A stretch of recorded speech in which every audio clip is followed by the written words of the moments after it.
எழுப்புகின்ற பயணத்தினுடைய அடித்தளத்தை அல்லது அதற்கான அணுகுமுறைகளை நாங்கள் முன்னெடுத்து வருகின்றோம். அதற்கு உண்மையிலேயே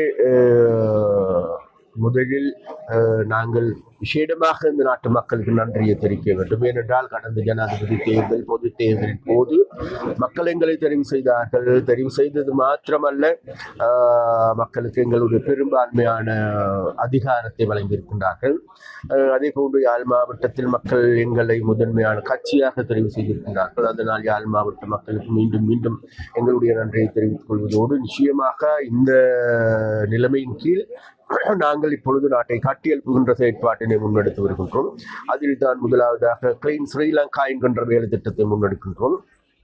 கிளீன் ஸ்ரீலங்கா வேலை திட்டம் என்பது வேற எதுவுமல்ல, நாட்டை வெறுமையாக தூய்மைப்படுத்துவது மாத்திரமல்ல, ஒட்டுமொத்தமாக நாட்டை தூய்மைப்படுத்துகின்ற, மக்களுடைய மனங்களை தூய்மைப்படுத்துகின்ற செயற்பாடு.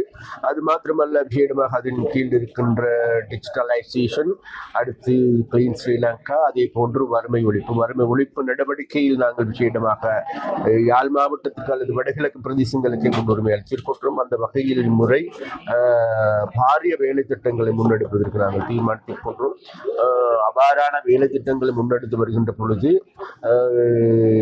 நாட்டில் பல்வேறு சவால்களும் தோன்றியிருக்கின்றது. அந்த சவால்கள் இப்போது உண்மையிலேயே மக்களுக்கு தெரியும். விசேடமாக வடகிழக்கு பிரதேசங்கள் எடுத்துக்கொண்டாலும் சரி, இங்கு இருக்கின்ற அரசியல் கட்சிகள் தலைவர்கள் எடுத்துக்கொண்டாலும் கூட நாடு நகர்ந்து கொண்டிருக்கின்ற ஒரு நல்ல திசையை நோக்கி போற்றுவதற்கு பதிலாக அதை தூற்றுகின்றவர்களாகவே இங்கு இருக்கின்ற ஒரு சில அரசியல்வாதிகள் இருக்கின்றார்கள். அந்த வகையில் நாங்கள் நிச்சயமாக எங்களுடைய அரசியல் என்பது தூற்றுவோர் தூற்றற்றும், போற்றுவோர் போற்றற்றும், நாம் செல்லும் வழி நேர்வழியாகட்டும் என்ற தொழிற்பொருளில் இருந்துதான் நாங்கள் செயல்படுகின்றோம். அந்த வகையில் எங்கள் மீது கட்டப்படுத்தப்படுகின்ற எந்த விதமான அவதூறுகளை கண்டு நாங்கள் அஞ்சப் போவதில்லை, பின்வாங்கப் போவதில்லை. ஏனென்றால் மக்கள் எங்களோடு இருக்கின்றார்கள். மக்களுடைய தேவைகளை பூர்த்தி செய்வதற்கே நாங்கள் ஆட்சி கொடுத்துக் கொண்டிருக்கின்றோம். அந்த வகையில் எங்களுடைய மனசாட்சிக்கு விரோதமாக நாங்கள் நடந்து கொள்ள மாட்டோம் என்பதையும் இந்த இடத்தில் உறுதியாக சொல்லிக்கொண்டு, அதே போன்று விசேடமாக வடகிழக்கில் வாழ்கின்ற தமிழ் மக்கள் எதிர்பார்க்கின்ற தாங்களுக்கான தீர்வு, தாங்களுக்கான விமோசனம் என்பது இன்று நேற்றல்ல, கடந்த 77 வருடங்களுக்கு மேலாக தாங்களுடைய எதிர்பார்ப்பாக இருக்கின்றது. அப்ப அந்த எதிர்பார்ப்பை பூர்த்தி செய்யும் முகமாக கடந்த காலங்களில் பல்வேறு திட்டங்கள் முன்வைக்கப்பட்ட போதிலும் கூட அவைகள் எதுவுமே ஈடேறவில்லை என்பதே உண்மை. அந்த வகையில் நாங்கள் எதிர்பார்க்கின்றோம், எதிர்வரும் காலங்களில் நாங்கள் இந்த தேசிய பிரச்சனையை தீர்ப்பதற்கான அணுகுமுறைகளையும் கூட 4 விதமான அணுகுமுறைகளை கையாள்வதற்கு நாங்கள் தீர்மானித்திருக்கின்றோம். அந்த 4 விதமான கையாள்கின்ற அணுகுமுறைகள், முதலாவதாக பொது பிரச்சனைகள் மக்கள் முகம் கொடுக்கின்றார்கள். அந்த பொது பிரச்சனைகளை நாங்கள் தீர்க்க வேண்டும். அதுதான் கல்வியா, தங்களுடைய பிரதேசத்தில் இருக்கின்ற ஏனைய பிரச்சனைகளா, வீதிகளா, குளங்களா, இவைகள் புனரமைக்கப்பட்டு உண்மையிலேயே ஒரு நல்ல நிலைக்கு மக்களை உயர்த்துகின்ற நடவடிக்கை எடுக்க வேண்டும். அது எங்களுடைய முதன்மையான வேலை. இரண்டாவதாக நாங்கள் தமிழ் மக்கள் முகம் கொடுக்கின்ற தனித்துவமான பிரச்சனைகள் இருக்கின்றது. அந்த தனித்துவமான பிரச்சனைகளுக்கும் தமிழ் என்ற காரணத்தினால் புறக்கணிக்கப்பட்டிருக்கின்ற நிலைமை, ஏற்றத்தாழ்வுகளுக்கு உள்ளாக்கப்பட்டிருக்கின்ற நிலை, மொழி ரீதியாக பாகுபாடான நிலைமைக்கு நிலைமைகளை, இவைகளை கடந்த 77 வருடங்களாக புரியோடு போயிருக்கின்ற பிரச்சனையாகும். அதனால் இதை 70 நாட்களில் இதை பூர்த்தி செய்ய முடியாது. அவைகளுக்கு தீர்வையும் நாங்கள் படிப்படியாக எங்களுடைய அணுகுமுறையின் மூலமாக கையாண்டு உண்மையிலே தமிழ் மக்கள் முகம் கொடுக்கின்ற தனித்துவமான பிரச்சனைகளுக்கான தீர்வினையும் எட்டுவதற்கு அதற்கான அணுகுமுறைகளை நாங்கள் கையாண்டு வருகின்றோம். மூன்றாவதாக நாங்கள் சொல்லுகின்றோம், மாகாண சபை தேர்தலில் வருடம் அல்லது அடுத்த வருடம் பகுதியில் நடத்தப்படும். அதற்கான ஏற்பாடுகளும் இருக்கின்றது. அந்த மாகாண சபை தேர்தல் என்பது, மாகாண சபை முறைமை என்பது 13வது திருத்தத்தின் கீழேயே இருக்கின்றது. 13வது திருத்தம் என்பது எங்களுடைய அரசியலமைப்பில் இருக்கின்ற சட்டம். அந்த வகையில் அந்த சட்டத்தை நாங்கள் நடைமுறைப்படுத்துவதற்கு எங்களுடைய கொள்கை அளவிலும் எங்களுடைய கொள்கை பிரகடனத்திலும் கூட நாங்கள் உறுதியளித்திருக்கின்றோம். ஏனென்றால் மாகாண சபை என்பது மக்களுக்கு நீண்டு நிலைக்கக்கூடிய நிரந்தரமான தீர்வில்லை என்கிற நம்புவதில் அதே நேரத்தில் நாட்டில் இங்க இருக்கின்ற தமிழ் மக்கள் மத்தியில் எடுத்துக்கொண்டாலும் சரி, இது மாகாண சபை முறைமை என்பது தாங்களுக்கு கிடைத்த உரிமை என நம்புகின்றார்கள். அதனால் எங்களுடைய கட்சி தலைவர்களும் கூட, எங்களுடைய ஜனாதிபதியும் கூட அதன் காரணமாக நாங்கள் இந்த மாகாண சபை மீது கை வைக்கப் போவதில்லை. அதை நடைமுறைப்படுத்துகின்ற செயற்பாட்டையும் அர்த்த புஷ்டியாக புஷ்டியான மாகாண சபையாக இது நாள் வரைக்கும் இருந்த மாகாண சபைகள் போன்றல்ல. இது நாள் வரைக்கும் லஞ்ச ஊழல் மலிந்த ஒன்றாக இல்லை. இது நாள் வரைக்கும் வருகின்ற பணத்தை திருப்பி அளிக்கின்ற மாகாண சபையாக அல்ல, அர்த்த புஷ்டியான மக்களுக்கு சேவை செய்கின்ற ஒரு மாகாண சபையாக மாற்றி அமைக்கின்ற திசையை நோக்கி நாங்கள் நிச்சயமாக இம்முறை நாங்கள் முன்னெடுப்போம். அதற்கான தேர்தலை நாங்கள் நடத்துவதற்கு தீர்மானித்திருக்கோம். நான்காவதாக நாங்கள் சொல்லுகின்ற வேறு எதுமல்ல, புதிய அரசியலமைப்பு ஒன்று உருவாக்கப்பட வேண்டும் என்பது. அந்த புதிய அரசியலமைப்பதற்கான காரணமே வேறு எதுமல்ல, கடந்த 77 வருடங்களாக இந்த நாட்டில் உருவாக்கப்பட்டிருக்கின்ற சட்டங்கள், திட்டங்கள், அரசியலமைப்புகள் அனைத்தையும் நாங்கள் எடுத்து பார்க்கின்ற பொழுது, அரசியல் திருத்தங்கள் எடுத்து பார்க்கின்ற பொழுது 21 தடவைகள் அரசியலமைப்பில் கூட பல்வேறு திருத்தங்கள் கொண்டு வரப்பட்டிருக்கின்றது. இவைகள் மக்கள் நலன் சார்ந்தவைகள் எது என்று தேடி பார்க்கின்ற பொழுது எதுவுமே கிடையாது.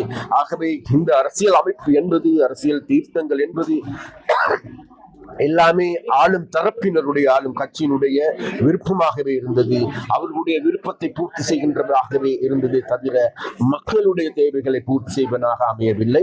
அது மாத்திரமல்ல, இது நாள் வரைக்கும் உருவாக்கப்பட்ட அரசியலமைப்புகள் என்பது நாட்டில் இருக்கின்ற அரசியல்வாதிகளுடைய தேவையை கருதி கொண்டு வரப்பட்டதே தவிர மக்களுடைய தேவைகளை, இந்த நாட்டில் தமிழ், சிங்கள, முஸ்லிம், பேக, மலை உள்ளிட்ட மக்கள் அனைவருடைய கருத்துக்கள் உள்வாங்கப்பட்ட அல்லது மக்களுடைய ஆசைகள், அபிலாசைகள் பூர்த்தி செய்யக்கூடிய ஒரு அரசியலமைப்பு உருவாக்கப்படவில்லை. அந்த வகையில் நாங்கள் எதிர்காலத்தில் பார்க்கின்றோம், இந்த நாட்டில் இருக்கின்ற அனைத்து மக்களும், அனைத்து மக்களையும் ஒன்று திரட்டிய அவர்களுடைய அபிலாசைகள், ஆசைகள், உரிமைகள் அனைத்தையும் உறுதிப்படுத்தக்கூடிய, நாட்டுக்கு நீண்டு நிலைக்கக்கூடிய ஒரு நிரந்தரமான அரசியல் அமைப்பினை உருவாக்க வேண்டும் என்று நாங்கள் நம்புகின்றோம். அந்த அரசியல் அமைப்பு என்பது எமது நாட்டில் இனவாதத்தை இல்லாதொழிக்கின்ற, எங்களுடைய சகோதரத்துவத்தை அதிகரிக்கின்ற, மதவாதத்தை இல்லாதொழிக்கின்ற, அதே போன்று மக்களுக்கு இடையிலே காணப்படுகின்ற ஏற்றத்தாழ்வுகளா அல்லது பிரதேச ரீதியான ஏற்றத்தாழ்வுகளா அனைத்தையும் ஒழித்து அனைத்தையும் சகோதரர்களாக அங்கீகரிக்கின்ற, ஏற்றுக்கொள்கின்ற, அனைத்து மக்களுடைய தனித்துவங்களையும் பாதுகாக்கின்ற ஒரு சட்ட மூலமே எதிர்வரும் காலங்களில் அரசியலமைப்பாக வர இருக்கின்றது. அந்த அரசியலமைப்பு சம்பந்தமாக எதிர்வரும் காலங்களில் மேலதிகமான உரையாடல்கள் வரும். அந்த உரையாடல்களின் போது இன்றைக்கு இருக்கின்ற இந்த அரசியல் அமைப்பு அல்ல, அந்த அரசியல் அமைப்பு நிச்சயமாக அது மக்கள் நலன் சார்ந்ததாகவே அமையும். மக்கள் நலன் சார்ந்ததாக மாத்திரமல்ல, நாட்டில் இருக்கின்ற அனைத்து நபர்களுடைய கருத்துக்கள் உள்வாங்கப்பட்டு விவாதிக்கப்பட்டு அதில் மக்களால் ஏற்றுக்கொள்ளக்கூடிய தீர்வு எதுவோ அந்த தீர்வினையை நாங்கள் முன்வைப்பதற்கான நடவடிக்கைகள் எடுப்பதற்கு நாங்கள் தீர்மானித்திருக்கிறோம். வடகிழக்கில் வந்து மக்கள் சமஷ்டி கோரிக்கையை முன்வைத்தால் அதனை ஏற்றுக்கொள்வதற்கு சமஷ்டி கோரிக்கையை முன்வைக்கின்ற இன்றைக்கு நேற்றல்ல, அதுவும் கூட அந்த 77 வருடங்களாக முறையோடி போயிருக்கின்ற பிரச்சனையாகும். முதலில் நாங்கள் ஒன்றை இந்த இடத்தில் சுட்டிக்காட்ட வேண்டும், சொல்ல வேண்டும். முதலில் இங்கு இருக்கின்ற யாழ்ப்பாணத்தில் இருக்கின்ற மக்களுடைய 5 லட்சத்துக்கு அதிகமான மக்களுடைய விருப்பம், மக்களுடைய கருத்து என்ன என்பதை நாங்கள் பார்க்க வேண்டும். அந்த வகையில் எங்களுக்கு தெரியும், இன்றைக்கு ஒரு கோயில் அல்லது ஒரு பன்சல்ல கட்டி முடிக்கப்பட்டிருக்கின்றது, அதில் பூஜைகளும் தொடர்கின்றது.